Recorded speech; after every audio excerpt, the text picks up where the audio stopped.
Bipolar disorder can have lots of effects on a person's day-to-day functioning. So for instance, again, in the middle of an episode of either mania or depression, people who are manic will often do things that are really impulsive and really out of character. And so issues of infidelity can come up, for instance, in a patient with mania who's having a sexual partner or sexual partners outside of the relationship in the midst of a manic episode. People will often spend money that they really can't afford to spend in the midst of a manic episode, which you can imagine will cause a lot of strain for them personally, but also in the context of their families.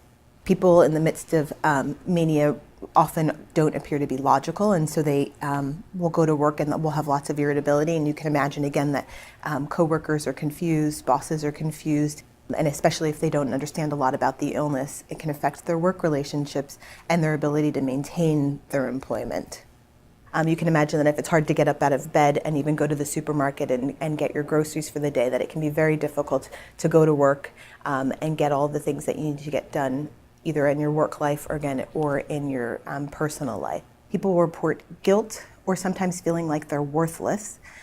People will also report that they feel like they're either kind of moving in slow motion, which is known as psychomotor retardation, and occasionally people will report that they actually feel jittery, which is known as psychomotor agitation. In addition, people will report disturbances in their sleep, which are most commonly insomnia. So either difficulty falling asleep, waking up in the middle of the night, or waking up earlier in the morning than one intends to. Occasionally this can be hypersomnia though, where people are sleeping, for instance, 10, 12, 13, 14 or more hours per day. Patients with bipolar disorder often are resistant to receiving treatment, especially during a manic episode. And this is really part of the illness in terms of not understanding that one is sick. Bipolar disorder cannot be cured.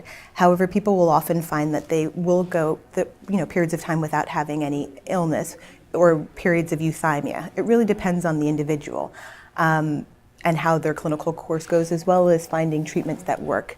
The mainstay of treatments are mood stabilizers. So these are medications that are used to keep somebody from having, most notably, a manic episode or a depressive episode.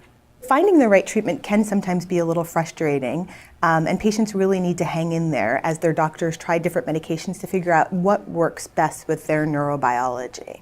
In order to support a loved one who has bipolar disorder, it's really important to realize that this is an illness like any other illness. A lot of times people will think of mental illnesses as being something that's within the control of the individual.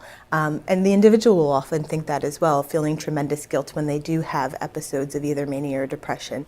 And so the first thing is realizing that people don't choose to have bipolar disorder, and they would definitely choose to live with more mental wellness than having this illness. It's really important to be calm, present, and consistent with people with bipolar disorder, as well as supporting them and maintaining their treatment. In the next 10, 20, 30, 50 years, I really see a lot more research being done to try to find treatments that are effective and have less side effects than some of the medications that we have currently available today. I really only see better things for the future.